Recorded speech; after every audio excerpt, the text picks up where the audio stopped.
로마서 8장 26절에서 30절에 있는 말씀,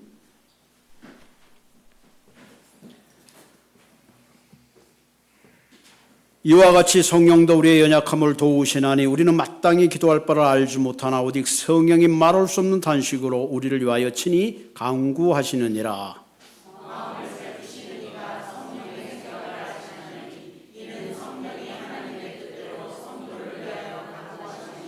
우리가 알거니와 하나님을 사랑하는 자 곧 그의 뜻대로 부르심을 입은 자들에게는 모든 것이 협력하여 선을 이루느니라.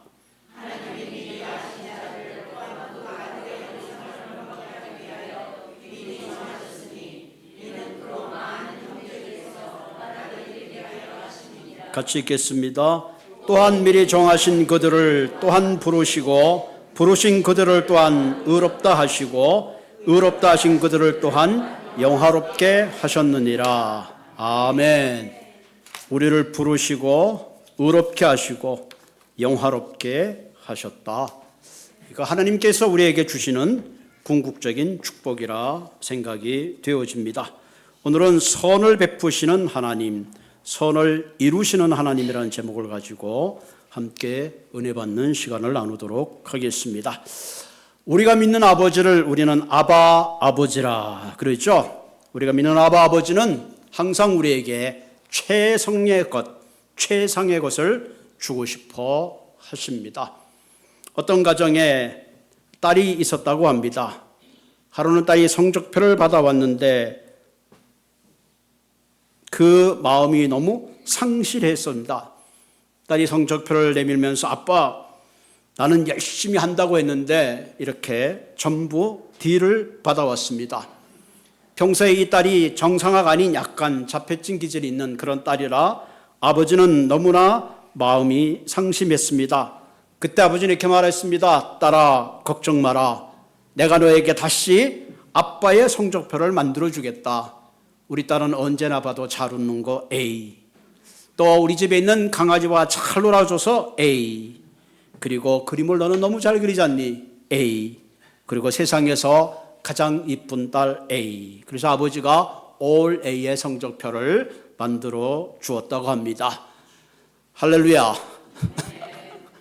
여러분, 학교에서도 말이에요, 뭐 수학, 과학 이런 걸로 점수를 매길 것이 아니라 때로는 우리가 가지고 있는 인격에 대한 그런 점수도 매기면 좋은데 사실 그렇지 못하죠. 자, 이 아버지는 왜 이렇게 딸에게 올 A를 주었을까요?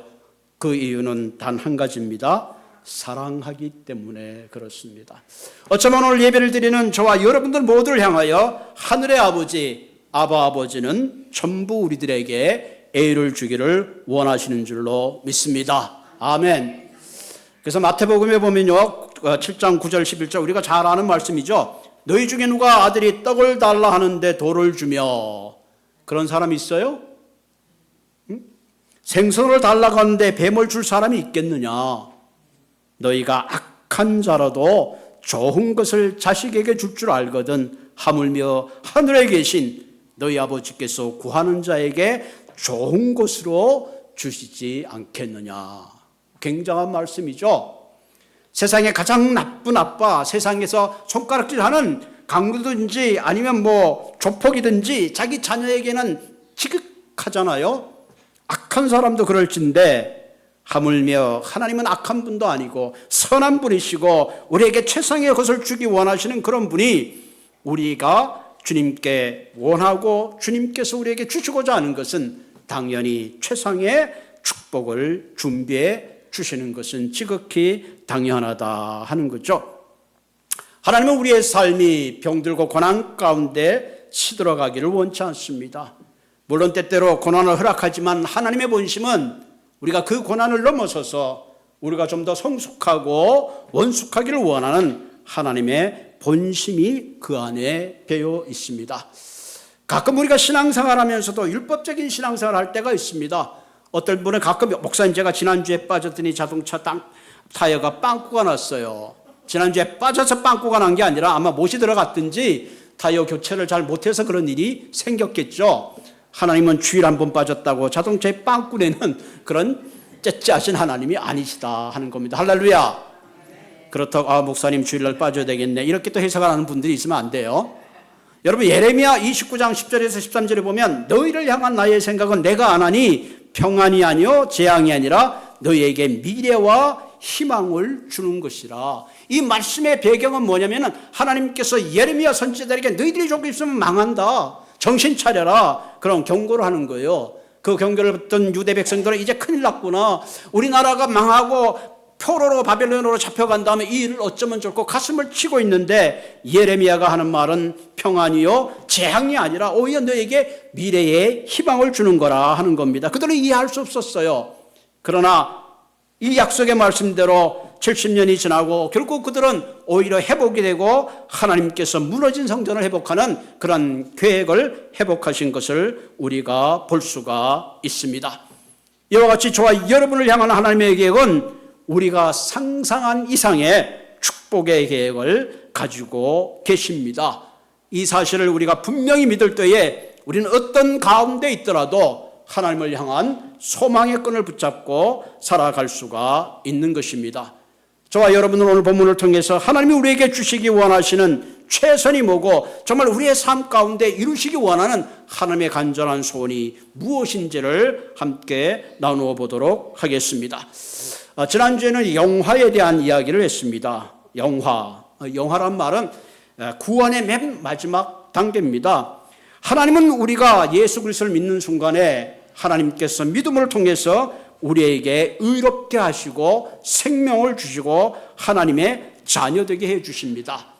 우리가 하나님의 자녀가 되었지만 우리는 여전히 육신 가운데 살고 있기 때문에 우리의 인격의 변화와 마음의 변화는 조금씩 그리스도 안에 변화될 수밖에 없습니다. 그런 과정을 우리는 성화의 과정이라 그러죠. 바울 자신도 이런 과정 속에 굉장히 탄식했던 모습을 우리는 발견하게 되죠. 왜? 나는 선을 행하고 싶은데 내 안에 악이 있어서 나를 선을 행하지 못하게는 자기 자신에 대해서 하나님 앞에 고백했던 그런 고백을 우리는 알고 있습니다.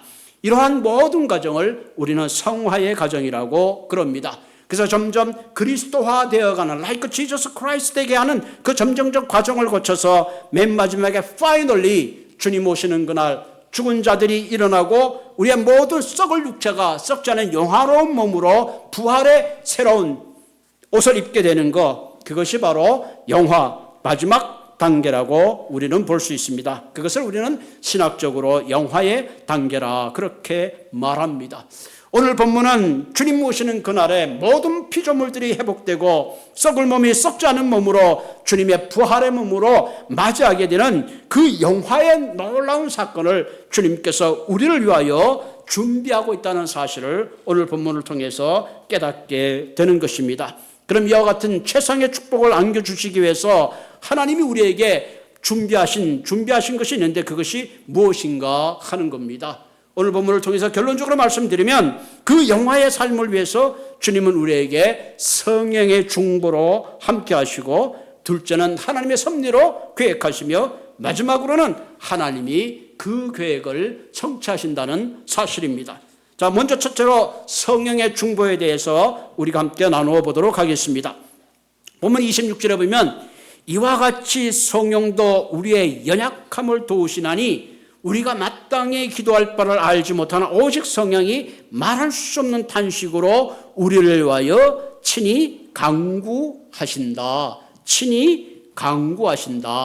여러분, 중보란 말은 하나님과 죄진 인간의 사이에 하나님과 화해를 가지고 오는 것, 그걸 중보라 그랬죠. 예수님의 사역 중에 가장 중요한 것이 중보의 사역이라면 오늘 저와 여러분들의 삶 가운데 하나님과 우리의 관계 속에 친밀한 관계 속에 들어갈 수 있도록 하는 것이 바로 중보 성령님의 역할입니다.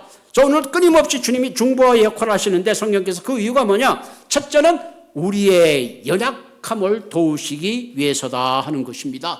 여러분, 우리는 질그릇과 같고 연약한 존재입니다. 우리 모두는 무능력 존재입니다. 무능력하기 때문에 내가 가진 능력만으로는 세상을 이길 수 없고 내가 가진 능력으로 죄의 권세를 이길 수가 없습니다.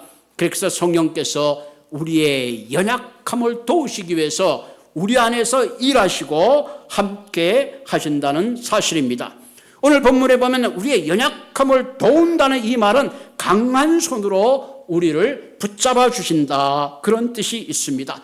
내 손이 약해서 어떤 일을 해결하지 못할 때에 주님의 강한 손이 내 손을 붙잡아서 내 인생이 감당할 수 없는 일을 감당할 수 있도록, 내가 해결할 수 없는 문제들을 해결할 수 있도록, 내가 어떤 문제 속에 좌절할 때에 주님의 강한 손을 붙잡아 주셔서 나를 일으키시고 달려가게 하신다는 사실입니다.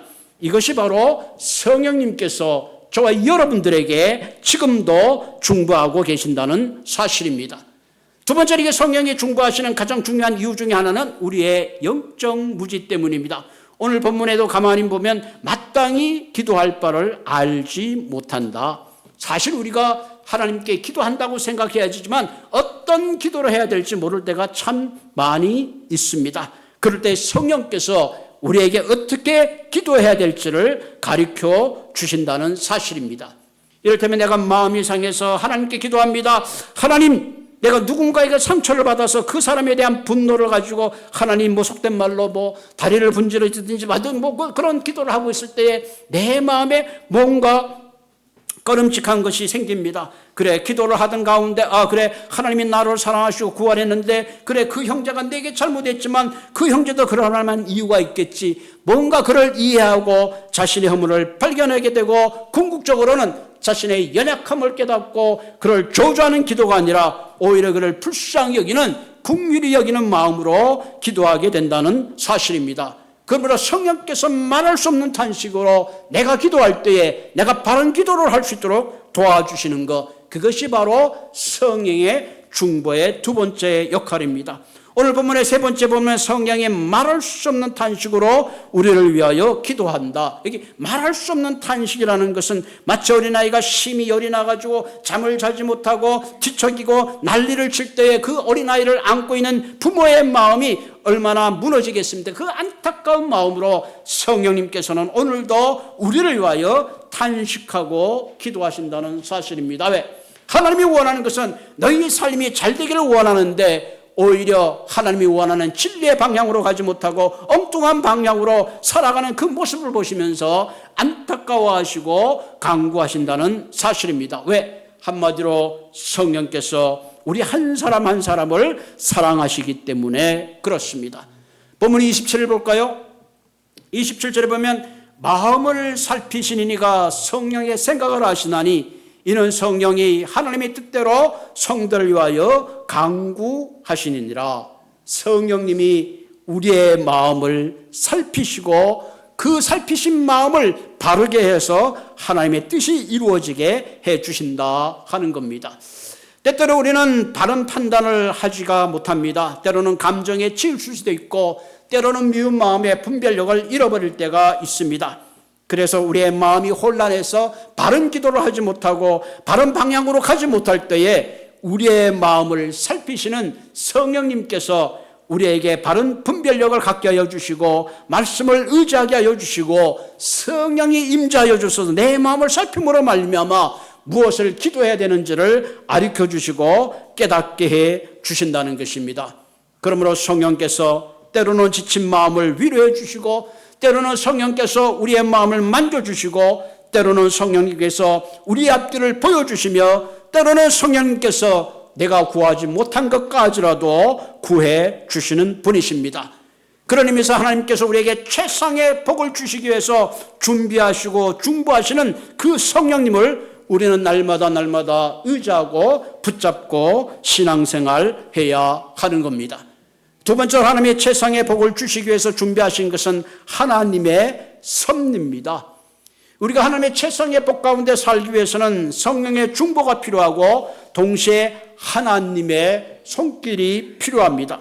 이 섭리라는 뜻은 미리 준비한다, 미리 계획한다, 그런 의미를 가지고 있습니다. 하나님이 우리 인생의 전체를 보시고 하나님께서 우리의 삶에 가장 최상의 열매를 갖도록 섭리하시고 준비하신다는 사실입니다. 그 내용을 본문 28절엔 이렇게 기록하고 있습니다. 우리가 잘 아는 말씀이죠. 우리 함께 한번 읽어보겠습니다. 시작. 우리가 알거니와 하나님을 사랑하는 자 곧 그의 뜻대로 부르심을 입은 자들에게는 모든 것이 협력하여 선을 이루느니라. 할렐루야. 참 좋아하는 말이죠. 모든 것이 협력하여 선을 이룬다. All things work together. 누구 때문에? 하나님에 의해서 좋은 굿띵이 된다, 그런 얘기죠. 이 좋은 일, 선을 이룬다는 그 헬라의 말은 수레가이라는 이런 단어인데, 이 단어에서 나오는 말이 시너지라는 단어가 여기서 나왔습니다. 둘이 합쳐서 더 상승의 효과를 나타내는 걸 말합니다.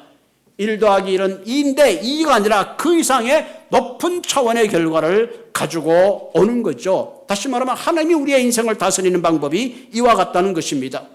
때때로 우리가 인생을 살다 보면 기쁜 일도 있고 슬픈 일도 있고 나쁜 일도 있고 어려운 일도 있고 많은 사건들이 있지만 하나님께서 그 사건 하나하나에 하나님이 간섭하셔서 더 높은 차원의 결과를 만들어낸다는 것입니다. 그것이 저와 여러분들을 향한 하나님의 섭리의 실제적인 내용이라는 사실입니다. 여러분, 대표적인 사건이 우리가 요셉을 들 수가 있습니다. 요셉은 17살들의 형들의 미움을 바쳐서 아라비아 쪽으로 노예로 팔려가 버리고 말았습니다. 아마 여러분들 가운데, 형제 가운데 팔려서 간 그런 경험은 없을 거예요. 이 요셉이라는 한 사건을 불행하기 짝이 없습니다. 그것도 17살에 부모의 품에서 다른 데 노예로 팔려갔습니다. 얼마나 처참하고 비참한 인생입니까? 그런데 다행히 팔려갔는데 보디발이라는 주인을 잘 만나서 괜찮게 인생이 풀려나갔는데 아불사 그 집 안주인의 모함 때문에 생각지 않게 감옥에 갔습니다. 혈기활동했던 요셉은 너무나 억울했습니다. 자신은 하나님 앞에 정직하게 살고자 그 유혹을 뿌리쳤는데 오히려 하나님은 자신에게 복을 주는 것이 아니라 감옥에 들어가게 된 거죠. 얼마나 억울하고 얼마나 비참했겠습니까? 그래도 요셉은 그 감옥 안에서 거기에 들어오는 그래도 왕을 시중하던 그래도 좀 높은 계급에 있는 사람들의 꿈을 잘 해몽을 해줬습니다. 그 사람들이 무사방면되면서 내가 너의 꿈을 해석하는 그것을 보니까 네가 참 굉장한 능력이 있구나. 내가 왕께 얘기해서 내가 너를 감옥에서 꺼내주마 약속하고 나갔는데 기다려도 영영 잊어버리고 말았습니다. 이제는 빛이라고는 하나도 없고 소망이라는 하나도 없고 절망밖에 없습니다. 그런 가운데 하나님이 간섭하시는 간에 요셉은 왕의 꿈을 해석하게 되고 궁극적으로는 총리가 되고 많은 사람들을 구원하는 또 자신의 민족을 구원하는 위대한 사람으로 거듭나게 된 것입니다. 여러분, 요셉의 인생을 한 조각조각 놓고 보면 불쌍하기 그지없지만 그러나 그 조각을 하나님께서 함께 모아서 하나님의 위대한 선을 이루시는 것을 우리는 보게 됩니다. 만약 여기서 우리가 생각해 봅시다. 요셉이 형들에게 팔리지 않았더라면 요셉은 어떻게 됐을까요? 그 집안의 막내로서 양을 치는 양치기가 됐겠죠. 만일 요셉이 보디발의 부인의 모함을 받아서 감옥에 가지 않았더라면 보디발의 집살에서 그냥 잘 먹고 잘 살았을지도 모릅니다. 그러나 요셉이 오히려 감옥에 갔기 때문에 오히려 그것이 그에게 전하의 위복이 되고 그를 통해서 하나님께서는 위대한 이스라엘 민족의 탄생의 모체가 되게 해 주셨다는 사실입니다. 이와 같은 하나님이 오늘도 저와 여러분의 삶 가운데 동일하게 일하십니다. 이 사실을 알 때에 우리는 내가 무슨 일을 당하든지 그 당한 일 때문에 주저앉는 것이 아니라 하나님이 더 높은 차원의 소망과 길을 나를 위해서 준비하시는 섭리를 믿기에 우리는 당당하게 고난 가운데 걸어갈 수가 있는 것입니다. 모든 것이 협력하여 선이 되는 일은 그냥 주어지는 것이 아니라 오늘 본문에 가만히 읽어보면 그의 뜻 가운데 부르심을 받은 사람들에 한해서 하는 것입니다. 하나님을 사랑하는 자, 곧 그 뜻대로 부르심을 받은 자입니다. 여러분, 저와 여러분 한 사람 한 사람은 주님의 뜻 가운데 부르심을 받았습니다. 하나님의 뜻 가운데 부르심을 받지 못하는 하나님의 자녀들은 자기의 삶에 대한 자기가 책임을 져야 됩니다. 실패는 실패로 끝날 것이며 불행은 불행으로 끝날 것입니다. 그러나 우리의 삶은 불행이 불행으로 끝나는 것이 아니라 하나님을 사랑하는 자이기 때문에 하나님께서 우리가 그 불행이 행복이 되게 하여 주시고 슬픔이 기쁨이 되게 해 주신다는 사실입니다. 이런 의미에서 저와 여러분들은 인생을 단편적으로 결론 내리지 마시기 바랍니다. 어떤 사건 때문에 내가 불행하다, 행복하다 결정하지 마시고 인생을 긴 안목 가운데 바라보시는 그런 삶이 되시기를 바랍니다. 이런 믿음이 있을 때, 이런 소망이 있을 때, 이런 하나님을 바라볼 때에 우리는 고난도 어려움도 다 극복하고 최상의 미래를 향하여 달려가게 될 줄로 믿습니다.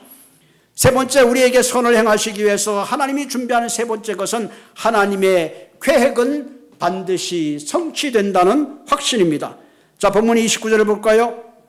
하나님이 미리 아신 자들 또한 아들의 형상을 본받게 하기 위하여 미리 정하셨으니 이는 그로 말미암아 형제 중에 맏아들이 되게 하려 하셨다. 우리가 모든 것이 협력하여 선이 되게 한다는 것이 무엇인가 하는 것을 분명하게 이야기하고 있습니다. 우리는 얼핏 생각할 때에 물론 모든 것이 협력하여 전화 위복이 되지만 하나님의 궁극적인 최선의 선은 뭐예요? 하나님의 아들의 형상을 본받게 하기 위한 것입니다. 여러분, 그렇잖아요. 모든 목적의 중심은 뭐예요? 우리 한 사람 한 사람이 그리스도의 형상을 닮아가는 겁니다. 내가 그리스도의 형상을 닮아갈 때에 그리스도가 가졌던 영광과 기업의 모든 복을 우리는 누리게 되기 때문에 그렇습니다. 그런 의미에서 우리를 향하신 하나님의 섭리의 계획의 마지막은 예수 그리스도를 닮아가게 한다는 사실입니다. 30절에 이것을 분명하게 우리에게 말씀하고 있습니다. 또한 미리 정하신 그들을 또한 부르시고 그들을 또한 의롭게 하시고 의롭다 하신 그들을 영화롭게 하셨다. 미리 정하셨다. 이 미리라는 것은 프리데스티니란 말이죠. 사실 이거 여기서 나온 게 예정론인데 이건 신학적으로 많은 정리가 필요합니다. 예정이란 단 미리 불렀다는 거죠. 그래서 에베소서 1장 4절에는 곧 창세전에 세상을 창조하기 전에 그리스도 안에서 우리를 택하사 우리로 사랑 안에서 그 앞에서 거룩하고 흠이 없게 하시기 위했다. 창세전에 하나님은 저와 여러분들을 택하셔서 그리스도 안에서 거룩하고 흠이 없게 하시기 위해서 부르셨다는 거죠. 5절에 보면 그 기쁘신 뜻대로 우리를 예정하사 예수 그리스도로 말미암아 자기 아들이 되게 하셨으니 이는 그가 사랑하는 자 안에서 우리에게 거저 주시는 바 은혜의 영광을 찬미하게 하려 하는 것이라. 그러니까 하나님의 궁극적인 목적은 저와 여러분들을 창세전에 착해서 그리스도의 거룩한 가운데 들어가게 하여 주시고 궁극적으로는 하나님의 은혜의 영광을 찬미하게 하고 마지막 주님 오시는 그날 우리가 영광스러운 몸으로 부활하며 주님과 함께 영원한 천국의 낙원에서 영원한 삶을 사는 것이 하나님이 우리를 위하여 준비한 궁극적인 선이라는 것을 우리는 알 수가 있습니다. 여러분, 우리가 창세전에 하나님이 예정하셨다는 것은 이 모든 것들은 우연이 아니라 하나님의 구원 계획은 하나님의 철저한 계획 속에 우리를 찾아오셨다는 사실입니다. 하나님께서 미리 아신 자라는 뜻은 뭐냐? 무슨 뜻이냐면 히브리 말로 야다라는 뜻인데 이 말은 남녀가 결혼해서 갖는 한 몸이 되는 친밀함을 말합니다. 하나님의 특별한 사랑이 저와 여러분들을 향하여 찾아오시고 의롭게 하시고 궁극적으로는 저와 여러분을 영화롭게 하는 것이 모든 것이 협력하여 선이 되게 하시는 하나님의 궁극적인 목적인 것을 깨닫고 믿고 살아가시는 한 분 한 분 되시기를 바랍니다. 하나님의 계획은 한순간도 우리를 놓치지 않고 그분의 강한 손은 우리를 붙잡아 주시고 주님 오시는 그날 주님 앞에 영광스러운 찬양으로 우리 모두가 서게 될 것을 주의 이름으로 축복을 드립니다. 여러분, 일본의 사역자 가운데 도요이코라는 목사님이 계시는데 이분이 하청풍원 한국말로 이렇게 목사님이 계십니다. 일본은 기독교 역사 가운데 일본의 성자 도쿄성의 프란치스코라는 별명이 불릴 만큼 목회 사역에 아주 사랑으로 목회하셨고 사회 운동가였습니다. 이분이 쓴 책 중에 사선을 넘어라는 책이 있는데 거기에 보면 이분의 삶 가운데 가장 힘들었던 순간을 간증합니다. 이분이 무슨 병에 걸렸냐면 폐결핵에 걸려가지고 이분의 스승인 미야스 선교사님이 임종 예배를 드리는 절망적인 상황이었습니다. 여러분 생각해 보세요. 자신의 스승인 미야스 선교사가 임종 예배를 드렸다는 건 뭐예요? 더 이상 살 소망이 끊어졌다 하는 거죠. 이 죽음을 마지막 순간에 특별한 일이 그분에게 일어났습니다. 그에게 꿈인지 환상인지 모르는 상태에서 주님과 함께 십자가에 못 박히는 그런 체험을 경험하게 됩니다. 그런 이 체험을 통해서 그래 어차피 죽을 거 내가 죽음을 기다릴 것이 아니라 이제 오히려 나의 남은 인생을 가난한 자와 함께 살기로 결단을 하고 자기의 모든 짐들을 수레에 싣고 그 가장 빈민가 굴로 들어가게 됩니다. 그는 거기에 들어가서 병자를 돌보고 범죄자들과 친구가 되고 노동일을 사역을 돕는 가운데 생각지 않게 그의 폐병이 회복되고 그가 마지막 주님 앞에 부르는 순간에 주님을 위하여 사역을 다해노라 하는 그런 간증을 적고 있습니다. 기록에 의하면 이분이 해방된 후에 한국을 방문해서 최초로 자신들의 잘못을 사과했다고 그렇게 전해주고 있습니다. 이분의 신앙은 한마디로 이렇게 말합니다. 말하는 복음이 아니라 함께 울고 함께 사는 복음이라 그렇게 증언하고 있습니다. 사랑하는 성도 여러분, 이분의 삶도 폐결한기라는 단적이라는 과정만 보면 불행하지만 하나님이 간섭하실 때에 오히려 그 불행이 그의 사역을 걸어갈 수 있는 위대한 힘이 되었던 것을 우리가 보게 되는 것입니다. 그러므로 사랑하는 성도 여러분, 하나님은 우리의 인생을 조각조각 나누시는 분이 아니라 조각조각 흩어졌던 그 어떤 경우의 인생이라 할지라도 하나님이 붙잡게 되면 최상의 퍼즐, 가장 아름다운 최선의 선을 나타내신 그런 분이 저와 여러분이 믿는 살아계신 하나님이라는 사실입니다. 그러므로 현실의 불행에 묶이지 마시고 하나님의 놀라운 영화의 축복을 바라보며 믿음의 경주를 향하여 달려가시는 한 분 한 분 되시기를 주님의 이름으로 축복을 드립니다. 같이 기도하십시다.